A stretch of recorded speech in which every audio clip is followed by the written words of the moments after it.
ിൽ തന്നെ ഏറ്റവും ലാൻഡ് വാല്യൂ ഉള്ള പ്രദേശങ്ങൾ ഉണ്ട് കേരളത്തിൽ. അത് മാത്രമല്ല, ഈ സൂചിപ്പിക്കുന്നത് പോലെ റിസോർട്ട് മാഫിയകൾ എപ്പോഴും കടന്നു വരാറുള്ളത്. അതിന് പൂർണ്ണമായും നമ്മൾ മാഫിയ എന്ന അർത്ഥത്തിലല്ല പറയുന്നത്. കാരണം നിയമപരമായി തന്നെ റിസോർട്ടുകൾ നടത്തുന്ന, വളരെ കൃത്യമായി തന്നെ അത് മുന്നോട്ട് കൊണ്ടുപോകുന്ന നിരവധിയായ ആളുകളുണ്ട്. പക്ഷേ പലപ്പോഴും നല്ല വായുവുള്ള, ശുദ്ധമായ ജലം ലഭിക്കാൻ സുഗമമാകുന്ന, എന്നാൽ ഭൂപ്രകൃതി ഏറ്റവും അനുയോജ്യമാകുന്ന ഇടങ്ങളിലേക്കൊക്കെയാണ് ആളുകൾ കടന്നു വരാറുള്ളത്. പലപ്പോഴും ഇത് ഏജന്റുമാർ ആദ്യം ഭൂമി വാങ്ങുക, പിന്നീട് അതിരുകൾ കെട്ടിത്തിരിക്കുക, അതിനുശേഷം വലിയ വിലയ്ക്ക് റിസോർട്ടുകൾക്ക് വേണ്ടി വിൽക്കുക. ഇതൊക്കെയാണല്ലോ കേരളത്തിൽ കണ്ടുവരുന്ന ഒരു രീതി. ഇപ്പോൾ ഈ ശരണ്യ പറയുമ്പോൾ തന്നെ ഇതിപ്പോൾ കുരുവി എന്ന പേരിലാണ് ആദ്യമേ രേഖകൾ എന്ന് പറയുമ്പോൾ അത് പിന്നീട് വിറ്റു എന്ന തരത്തിലുള്ള വിവരങ്ങൾ പുറത്തു വരുമ്പോൾ ഈ എഗ്രിമെന്റ് ആരുമായിട്ടായിരുന്നു ഉണ്ടായിരുന്നത്? കെയർടേക്കർ പറയുന്നത് അങ്ങനെ ഒരു എഗ്രിമെന്റ് ഉണ്ട്, അല്ലെങ്കിൽ അതിൽ നിന്ന് ഇപ്പോൾ പിന്നോട്ട് പോകുന്നു എന്ന് പറയുമ്പോൾ ഇത് ഭൂമി വാങ്ങിയവർ പലപ്പോഴായി കൈമാറി ഏറ്റവും ഒടുവിൽ ആരുടെ പക്കലാണോ അവർ ഇതിനൊന്നും തയ്യാറാകുന്നില്ല. അങ്ങനെയാണോ നമ്മൾ മനസ്സിലാക്കേണ്ടത്?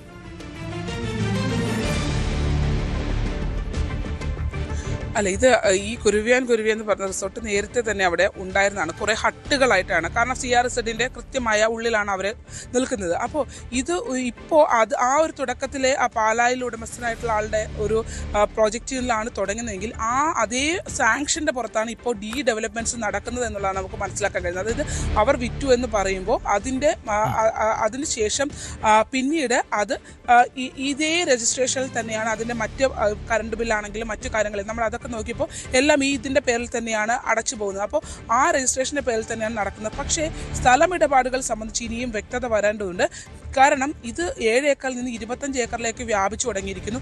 ഈ 25 ഏക്കറോളം ഭൂമി, അതായത് ഈ പൊള്ളേത്തി പാലത്തിൻ്റെ ഭാഗത്ത് തുടങ്ങിയാൽ അങ്ങ് പൊഴി വരെ, അത് വളരെ ഭംഗിയുള്ളൊരു സ്ഥലമാണ്. ഡെവലപ്പ് ചെയ്തെടുത്തു കഴിഞ്ഞാൽ ഒരു നിബിഡ വനം പോലത്തെ ഒരു സ്ഥലവും പൊഴിയും പടിഞ്ഞാറ് ഭാഗം മുഴുവൻ ഓപ്പൺ ബീച്ചാണ്.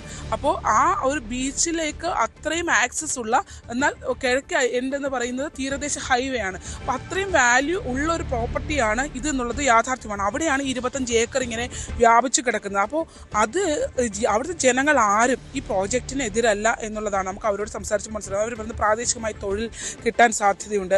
ഒപ്പം തന്നെ അവരുടെ ആ പ്രദേശത്തിൻ്റെ തന്നെ ഒരു ഡെവലപ്മെൻറ്റ്സിന് അത്രയും വലിയൊരു പ്രോജക്റ്റ് വന്നാൽ അത് ഗുണമായിരിക്കും. പക്ഷേ ഇവർ ഇങ്ങനെ ഒരു പ്രതിരോധത്തിലേക്ക് അല്ലെങ്കിൽ പ്രതിഷേധത്തിലേക്ക് ജനങ്ങൾ എത്താൻ കാരണം അവർ തുടക്കത്തിൽ അവർ നടന്നു പോയിരുന്ന വഴികൾ, അവർക്ക് അവകാശപ്പെട്ടിരുന്ന വഴികൾ 25 ഏക്കറിനുള്ളിലേക്ക് കവർന്നു പോക്കപ്പെട്ടപ്പോൾ തീർച്ചയായും അതിന് മറ്റൊരു സൊല്യൂഷൻ ഉണ്ടാക്കി കൊടുക്കേണ്ടവരാണ് ഈ റിസോർട്ട് ഉടമകൾ. അപ്പോൾ അവിടുന്ന് ഇതിൻ്റെ ഉടമയാര് എന്ന് പോലും പ്രത്യക്ഷത്തിൽ ആ ജനങ്ങളുടെ മുന്നിലേക്ക് ആളുകൾ വരാത്ത രീതിയിൽ ഒരു കെയർടേക്കറെ മാത്രം വെച്ച് ഡീൽ ചെയ്യുന്നുണ്ടെങ്കിൽ അപ്പുറത്ത് വമ്പന്മാരാണ് എന്നുള്ള കാര്യത്തിനകത്ത് ഒരു സംശയവും ഇല്ല എന്നുള്ളതാണ്. എന്തായാലും അത് ഇപ്പോൾ ഇതിനകത്ത് വ്യക്തമാക്കിയിട്ടുള്ള കാര്യങ്ങളിൽ നിന്ന് നമുക്ക് അറിയാൻ കഴിഞ്ഞിട്ടുള്ളത്, ഇത് ഇപ്പോൾ തലയോലപ്പറമ്പ് കേന്ദ്രീകരിച്ചുള്ള ആളാണ് ഇപ്പോൾ ഇതിൻ്റെ കാര്യങ്ങൾ നോക്കുന്നത്. പക്ഷേ ഇതിനൊന്നും വർഷങ്ങൾ, അതായത് ഒരു കെയർടേക്കറെ തലയോലപ്പറമ്പ് സ്വദേശിയെ കൊണ്ടുവന്ന് വർഷങ്ങളായിട്ട് ഇവിടെ താമസിപ്പിച്ചിരിക്കുകയാണ്. അപ്പോൾ അദ്ദേഹത്തോട് നമ്മൾ ഇതിൻ്റെ ഒരു ഡെവലപ്മെൻറ്റ്സിൻ്റെ പല ഘട്ടങ്ങൾ ചോദിച്ചപ്പോൾ അദ്ദേഹം ഒന്ന് വഴിയെന്ന് പറഞ്ഞ് നൽകേണ്ടതാണ്. പക്ഷേ എനിക്കതിനകത്ത് ഒരു അന്തിമ തീരുമാനം എടുക്കാൻ കഴിയില്ല എന്നുള്ളതാണ്.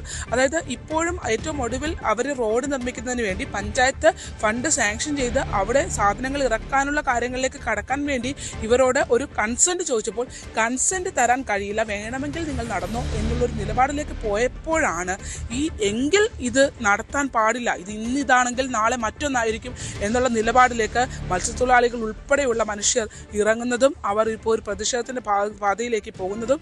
എന്തായാലും വരും ദിവസങ്ങളിൽ നമ്മൾ ഇതിൻ്റെ കൂടുതൽ വിവരങ്ങൾ അന്വേഷിക്കേണ്ടതായുണ്ട്. കാരണം ഒരു ജനത്തിൻ്റെ ആവാസ വ്യവസ്ഥയെ പൂർണ്ണമായി തകർത്തിട്ടല്ല വികസന പ്രവർത്തനങ്ങൾ വരേണ്ടത്. വികസന പ്രവർത്തനങ്ങൾ തീർച്ചയായും വരണം, അതിന് ആ ജനങ്ങൾ ഒട്ടും അതിന് എതിരല്ല. പക്ഷേ നടക്കാനുള്ള അവകാശം അല്ലെങ്കിൽ സഞ്ചരിക്കാനുള്ള അവകാശം എന്ന് പറയുന്നത് മനുഷ്യരുടെ അടിസ്ഥാന അവകാശമാണ്. അത് വർഷങ്ങൾക്ക് മേലായി പരമ്പരാഗതമായി അവിടെ താമസിക്കുന്ന ആ മനുഷ്യരുടെ അത്തരം അടിസ്ഥാന അവകാശങ്ങളെ കവർന്നെടുത്തുകൊണ്ട് അവരെ കബളിപ്പിച്ചുകൊണ്ട് അത്തരത്തിൽ മറ്റൊരു രീതിയിലേക്ക് ഇത് പോകുന്നത് ശരിയല്ല എന്നുള്ളതാണ് നമുക്ക് ആ സ്പോട്ടിൽ നിന്ന് മനസ്സിലാക്കാൻ കഴിഞ്ഞിട്ടുള്ളത്. നിരവധി കിടപ്പ് രോഗികളായ നിസ്സഹായരായ മനുഷ്യർ അതിനകത്ത് ജീവിക്കുന്നുണ്ട്. ഇപ്പോഴും ചുമന്നുകൊണ്ട് റോഡിലേക്ക് മനുഷ്യരെ എത്തിക്കേണ്ട ഗതികേടിൽ മനുഷ്യർ നിൽക്കുന്നത് ശരിയായ ഒരു അവസ്ഥയല്ല. ആ ഒരു അവസ്ഥയാണ് ഇപ്പോൾ അവിടെ തുടരുന്നത്. ഇതിൽ പഞ്ചായത്താണ് ഏറ്റവും പ്രധാനപ്പെട്ട നടപടിയിലേക്ക് കടക്കേണ്ടത്.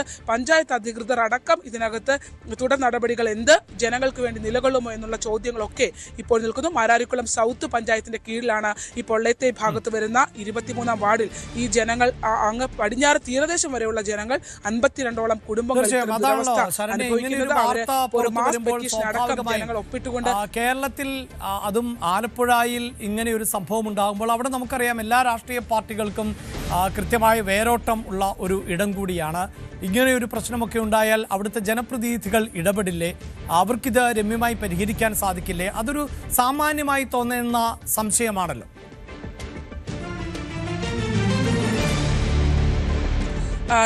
നമ്മളോട് അഭിലാഷ് നമ്മൾ ആദ്യം വിവരിച്ചത് അവിടുത്തെ ബ്ലോക്ക് പഞ്ചായത്ത് മെമ്പറാണ്. രണ്ടാമത്തെ കാര്യങ്ങൾ അവിടെ വിശദീകരിച്ചത് അവിടുത്തെ പഞ്ചായത്ത് വാർഡ് മെമ്പറാണ്. അപ്പോൾ ഇവർക്ക് എല്ലാവരുടെയും മുമ്പിൽ ഞാൻ ചോദിച്ചു, ഇത്രയും കാലം എങ്ങനെയാണ് ഈ ജനങ്ങൾ ഈ ഒരു അവസ്ഥയിലൂടെ കടന്നുപോയത്? കാരണം 5-6 വർഷക്കാലമായി അവർ ഈ റോഡെന്ന് പറഞ്ഞ് അവർ സ്ഥലം വിട്ടു കൊടുത്ത് നിൽക്കുന്ന നാട്ടുകാരാണ്. അപ്പോൾ അതിന് മുൻപ് അവർക്ക് പല വഴികൾ റോഡിലേക്ക് എത്താൻ എളുപ്പ വഴിയുണ്ട്. അതെല്ലാം ഈ റിസോർട്ടിൻ്റെ സ്ഥലം ഏറ്റെടുക്കുന്ന 25 ഏക്കർ എടുക്കുമ്പോൾ അറിയാമല്ലോ, ആ പ്രദേശത്തുള്ള ആളുകൾക്കുള്ള വഴികൾ ഉൾപ്പെടെ ഇതിനകത്തേക്ക് കയറി പോവുകയാണ് ചെയ്യുന്നത്. അപ്പോൾ ഈ അത്തരം ഒരു സാഹചര്യത്തിലൂടെ കടന്നു പോകുമ്പോൾ അവർ വരുന്നത് ഞങ്ങൾ എല്ലാ ഫണ്ടും അനുവദിക്കാനും എല്ലാം സാങ്ഷൻ ചെയ്തിടാം. അത് കബളിപ്പിക്കലാണോ എന്ന് പറയാതിരിക്കാനില്ല. കാരണം എങ്ങനെയാണ് റോഡിൻ്റെ സ്ഥലം ലാൻഡ് അക്വിസിഷൻ ആണല്ലോ ഏറ്റവും പ്രധാനപ്പെട്ടത്. അത് പൂർത്തീകരിക്കാതെ എങ്ങനെയാണ് ഇത് അപ്രൂവ് ചെയ്തിടുക എന്നുള്ള ചോദ്യമൊക്കെ നിലനിൽക്കുന്നുണ്ട്. യെസ്, ശരണ്യാണ് വാർത്തയുടെ വിശദാംശങ്ങൾ നൽകിക്കൊണ്ടിരിക്കുന്നത്. ചില സാങ്കേതിക പ്രശ്നങ്ങളുണ്ട്, ശരണ്യയിലേക്ക് വരാം. എന്തു തന്നെയാണ് എങ്കിലും ഒരു പ്രദേശത്തെ മുഴുവൻ ദുരിതത്തിലാക്കുന്ന ഏതാണ്ട് 52 കുടുംബങ്ങൾക്ക് വഴിമുട്ടിപ്പോകുന്ന സാഹചര്യം എന്ന് തന്നെ പറയാം. അവിടെ കിടപ്പ് രോഗികളായിട്ടുള്ള ആളുകളെ ആശുപത്രിയിൽ എത്തിക്കുന്നതിന് ഏറെ പ്രയാസപ്പെടുന്ന സാഹചര്യം ഉണ്ടാകുന്നു. കുട്ടികൾക്ക് സ്കൂളിൽ പോകാൻ വലിയ ബുദ്ധിമുട്ടുണ്ടാകുന്നു. അവിടെയുള്ള ഒരു അംഗനവാടിയിലേക്ക് വഴിയില്ലാത്ത പശ്ചാത്തലമുണ്ടാകുന്നു. അങ്ങനെയാണ് 52 കുടുംബങ്ങൾ വലിയ തോതിലുള്ള പ്രതിസന്ധി നേരിട്ടുകൊണ്ടിരിക്കുന്നത്.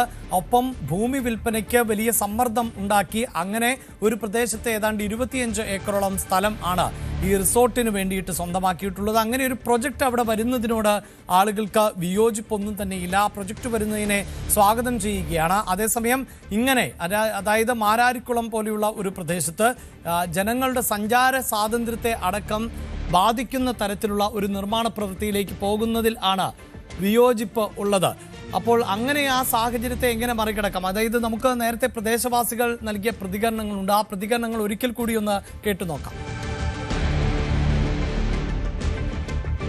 കാലാകാലങ്ങളായിട്ട് ഈ പ്രദേശവാസികളായിട്ടുള്ള 50-ലധികം ആൾക്കാർ കാലാകാലങ്ങളായിട്ട് യൂസ് ചെയ്തിരുന്ന വഴിയാണ് നിങ്ങളിപ്പോൾ കാണുന്ന ഈ വഴി അടങ്ങിയിരിക്കുന്ന പ്രോപ്പർട്ടി ഒരു റിസോർട്ട് മാഫിയ എടുക്കുന്നതിൻ്റെ ഭാഗമായിട്ട് അവരത് ബൈ ചെയ്തപ്പോൾ നമുക്ക് ഈ പ്രോപ്പർട്ടിയുടെ ഒരു അരികത്ത് കൂടി നമുക്ക് വഴി അനുവദിച്ച് തരാമെന്ന് അവർ പറയുകയും അതിനനുസരിച്ച് പ്രദേശവാസികളായിട്ടുള്ള ആൾക്കാർ 1.5 മീറ്റർ അവരും വിൽക്കും, 1.5 മീറ്റർ റിസോർട്ട് ഉടമകളും തരാമെന്നുള്ള എഗ്രിമെൻറ്റിൻ്റെ പുറത്ത് നമ്മൾ ഈ വഴിയെല്ലാം കേന്ദ്രീകരിച്ച് ക്ലീൻ ചെയ്യുകയും ആ വഴിക്ക് റോഡ് പണിയുന്നതിന് വേണ്ടിയിട്ടുള്ള ഫണ്ട് അനുവദിക്കുകയും ചെയ്തു. പക്ഷേ ഇതിൻ്റെ ഫ്രണ്ട് ഭാഗം വരുമ്പോഴത്തേക്ക് അവർ ആ പ്രോപ്പർട്ടി വിട്ടുതരത്തില്ല എന്നുള്ള മുടന്തൻ ന്യായമാണ് അവർ പറഞ്ഞിരിക്കുന്നത്. അവർക്ക് വീതി കിട്ടത്തില്ല, അവരുടെ ഫ്രണ്ടേജിനുള്ള വീതി കിട്ടത്തില്ല എന്നുകൊണ്ട് ആ പ്രോപ്പർട്ടി അവർ വിട്ടുതരത്തില്ലെന്ന് ന്യായം പറഞ്ഞിട്ടാണ് ഇതിപ്പോഴും ഇങ്ങനെ പെൻഡിങ്ങിൽ കിടക്കുന്നത്. ഞങ്ങളൊരു 50 വർഷമായിട്ട് ഇവിടെ താമസിക്കുന്നവരാണ്. ഞങ്ങളുടെ തെക്കേ സ്ഥലം മൊത്തം ഇവിടെ റിസോർട്ടുകാരെടുത്തു കഴിഞ്ഞിട്ട് ഞങ്ങൾക്കിപ്പോൾ പോകാൻ വഴിയില്ലാത്ത അവസ്ഥയിലാണ് ഞങ്ങൾ ജീവിക്കുന്നത്.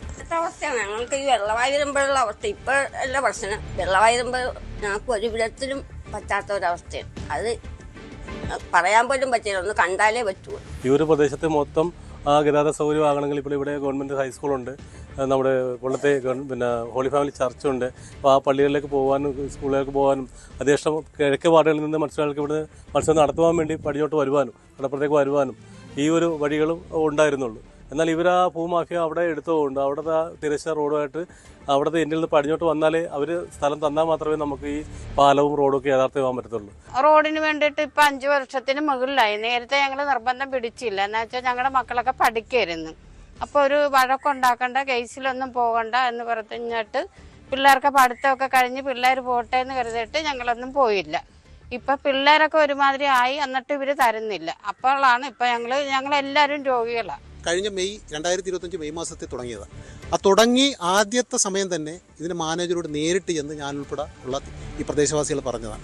നമുക്ക് ചർച്ച ചെയ്യാമെന്ന് പറഞ്ഞ് അതങ്ങനെ നീണ്ടു പോയി 9 മാസം കഴിഞ്ഞ് അവസാനം അവർ പറയുന്നത് നിങ്ങൾക്ക് കൺസെൻറ്റ് ഫോമിൽ നമ്മൾ കൊടുത്ത കൺസെൻറ്റ് ഫോമിൽ, അതായത് റോഡിന് വേണ്ടി ഇട്ട് തരാനുള്ള കൺസെൻറ്റ് ഫോം തരത്തില്ല, നിങ്ങൾക്ക് വേണമെങ്കിൽ പെർമിഷൻ തരാം. അതിൻ്റെ ഉദ്ദേശം ഇവിടെ കൂടി ഒരു പബ്ലിക് റോഡ് വരാൻ അവർ ഉദ്ദേശിക്കുന്നില്ല. അവരുടെ തന്നെ പ്രോപ്പർട്ടിയല്ല, അവരുടെ തന്നെ വഴിയിട്ടിട്ട് ജനങ്ങൾക്ക് വഴിയില്ലാതെ ബുദ്ധിമുട്ടിച്ച് ബാക്കിയുള്ളവരുടെ സ്ഥലം കൂടി നിസ്സാര വിലയ്ക്ക്, വഴിയില്ലാതെ വരുമ്പം അത് നിസ്സാര വിലയ്ക്ക് കൈക്കലാക്കാനുള്ള ഒരു റിയൽ എസ്റ്റേറ്റ് തന്ത്രം തന്നെയാണ് അവർ ആവിഷ്കരിച്ചിരിക്കുന്നത്.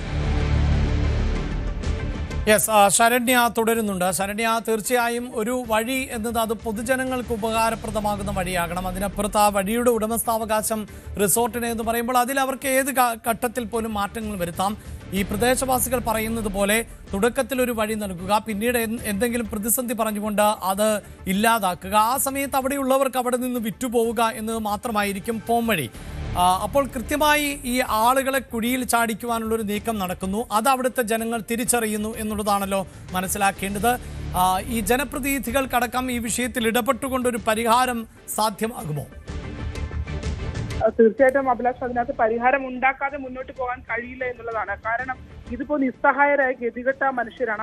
അവരുടെ പ്രതിഷേധത്തിന്റെ ഏത് ഘട്ടത്തിലേക്കും അവർ പോകുമെന്നുള്ളത് മനസ്സിലായിട്ടുണ്ട്. അത് മനസ്സിലാക്കിയതോടെയാണ് പഞ്ചായത്ത് അധികൃതർ അടക്കം ഇപ്പോൾ ഇവർക്കൊപ്പം നിലകൊള്ളുന്നത്. അവിടുത്തെ പ്രാദേശികമായ ഒരു വിഷയത്തിന്റെ ഗ്രാവിറ്റി ഇപ്പോൾ കുറെ കൂടി ആളുകൾക്ക് മനസ്സിലായി തുടങ്ങിയിട്ടുണ്ട്. അതുകൊണ്ട് തന്നെ അത്തരമൊരു സപ്പോർട്ട് ജനങ്ങൾക്ക് ഉണ്ടാകുന്നുള്ളതാണ്. നമ്മൾ ഉദ്ദേശിക്കുന്ന രീതിയിലുള്ള ഒരു ചെറിയ കോമ്പൗണ്ട് വാളോ കാര്യങ്ങളോ ഒന്നുമല്ല, പൊക്കത്തിലുള്ള മതിലുകളാണ് ആ പ്രദേശത്തെ ആകെ തിരിച്ചുകൊണ്ട് വന്നിട്ടുള്ളത് എന്നുള്ളതാണ്. അപ്പോൾ അങ്ങനെ നോക്കുകയാണെങ്കിൽ തീർച്ചയായും അത് മുഴുവൻ അവസ്ഥയിലേക്കുള്ള വലിപ്പത്തിലേക്ക് ആ കാര്യങ്ങൾ എത്തുന്നു എന്നുള്ളതാണ്. അവിടെ നിന്നും ഈ പ്രശ്നങ്ങൾ പരിഹരിച്ചില്ലെങ്കിൽ അവരുടെ ജനങ്ങൾക്ക് അവരുടെ അടിസ്ഥാനപരമായി അവിടെ താമസിക്കുക എന്നുള്ള കാര്യം നടക്കാതെ വരും എന്നുള്ള യാഥാർത്ഥ്യത്തിലേക്ക് കാര്യങ്ങൾ എത്തിയിട്ടുണ്ട്. അതുകൊണ്ട് തന്നെ അതിനെ ഇനി ഏത് വിധേനയും തടയുക എന്നുള്ള ഒരു ലക്ഷ്യത്തിലേക്ക് കാര്യങ്ങൾ എത്തിയിട്ടുണ്ട്. കാരണം തീർച്ചയായിട്ടും അവിടുത്തെ ആവശ്യം എന്ന് പറയുന്നത് അടിസ്ഥാനപരമായി അവിടുത്തെ ആളുകളുടെ കാര്യങ്ങൾ നിറവേറ്റുക എന്നുള്ളതാണ്. അതാണ് അവിടുത്തെ ആദ്യം ചെയ്യേണ്ടത്. കാരണം അവിടെ താമസിച്ചിരുന്ന മനുഷ്യരുടെ സുരക്ഷിതത്വം ഉറപ്പുവരുത്തിയതിന് ശേഷമാണല്ലോ മറ്റ് കാര്യങ്ങളിലേക്ക് കടക്കേണ്ടത്. അപ്പോൾ അത്തരം കാര്യങ്ങളിലേക്ക് കടക്കുന്നതിന് വേണ്ടിയുള്ള ഇടപെടലുകൾ അവിടെ ഉണ്ടാകുമെന്ന് തന്നെയാണ് നമുക്ക് കരുതാനാവുക. അഭിലാഷ്, ശരി, അവസാനിപ്പിക്കും മുമ്പ് ശരണ്യ, ഇതിലിപ്പോൾ ഈ റിസോർട്ട് നിർമ്മാണം, അതായത് ശരണ്യ തന്നെ സൂചിപ്പിച്ചു അവിടെ റോഡിൽ അടക്കം കല്ലുകൾ ഇറക്കിയിട്ടുള്ള സാഹചര്യം, കോമ്പൗണ്ട് വാളുകൾ നിർമ്മിച്ചു എന്നുള്ളത്. അപ്പോൾ ഇനി അവിടെ റിസോർട്ടിന്റെ നിർമ്മാണം ആരംഭിക്കാൻ പോവുകയാണ്. അപ്പോൾ അതിനു മുമ്പ് തന്നെ ഇതിനൊരു പരിഹാരമാണോ ജനങ്ങൾ ആവശ്യപ്പെടുന്നത്? ഈ നിർമ്മാണ പ്രവൃത്തികൾ നടക്കുമ്പോഴും ഇത്തരത്തിലുള്ള ലംഘനങ്ങൾ ഉണ്ടായാൽ കൃത്യമായി കെട്ടിമറിച്ച് ഒക്കെ നിർമ്മാണം നടത്തുന്നില്ല എങ്കിൽ അവിടുത്തെ പ്രദേശവാസികൾ കൂടുതൽ ദുരിതത്തിലാകുന്ന സാഹചര്യം ഉണ്ടാകുമല്ലോ.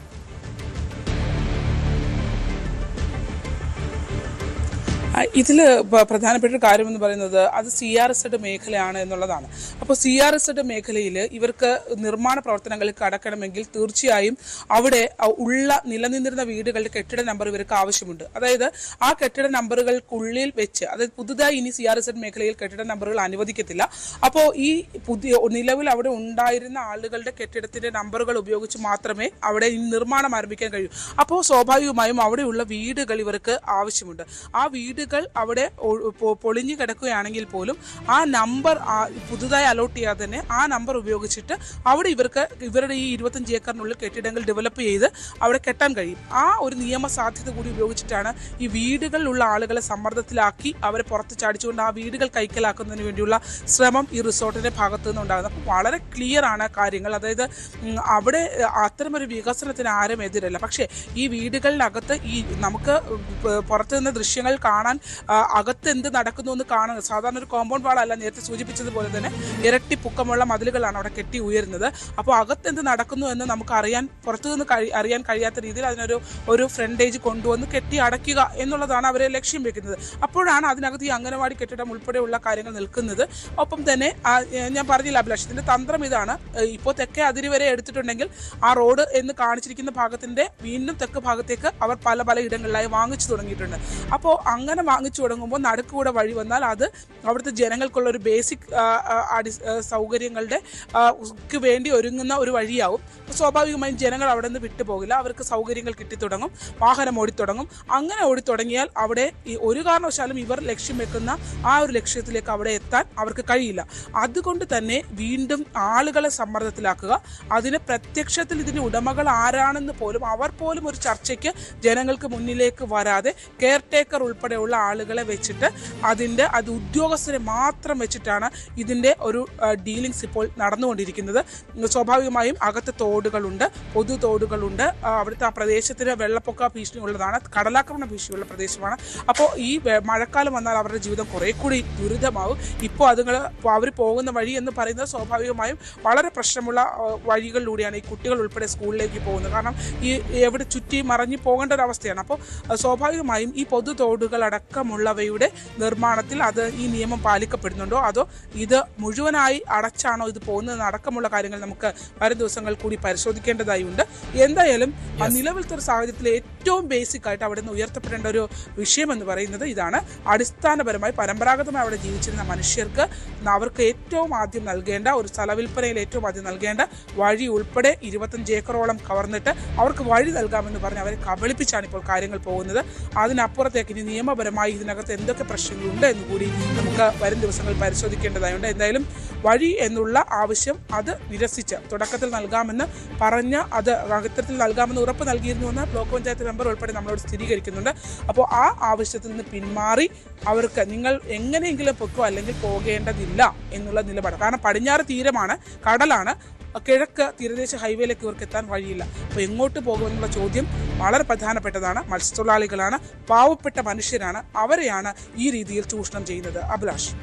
യെസ്, തീർച്ചയായും സഞ്ചാര സ്വാതന്ത്ര്യം ഹനിക്കപ്പെടുന്ന ഒരു സാഹചര്യം ഉണ്ടാകുന്നു. 52 കുടുംബങ്ങളാണ് പ്രതിസന്ധിയിലായിട്ടുള്ളത് എന്നത് മാത്രവുമല്ല, അവിടെ ഒരു വികസനം വരുന്നതിനോട് അവർക്ക് ഒരു തരത്തിലുമുള്ള എതിർപ്പുമില്ല. പക്ഷേ അവർക്ക് കൃത്യമായ വഴി സംവിധാനം ഉണ്ടാകണം. അത് നേരത്തെ തന്നെ അംഗീകരിക്കപ്പെട്ട ഒന്നുമാണ് എന്നുകൂടി അവർ പറഞ്ഞു വെക്കുന്നു. എന്നാൽ ഇപ്പോൾ ഈ റിസോർട്ട് നിർമ്മാണത്തിലേക്ക് കടക്കുമ്പോൾ അതിൻ്റെ നിലവിലെ ഉടമകൾ അതിന് തയ്യാറാകുന്നില്ല എന്നതാണ് സാഹചര്യം. അതിനെതിരെയാണ് ഇപ്പോൾ ആ പ്രദേശത്തെ ജനങ്ങൾ പ്രതിഷേധവുമായി രംഗത്ത് എത്തിയിട്ടുള്ളത്. കൂടുതൽ വാർത്തകൾക്ക് news 18 Keralam YouTube channel subscribe ചെയ്യുക.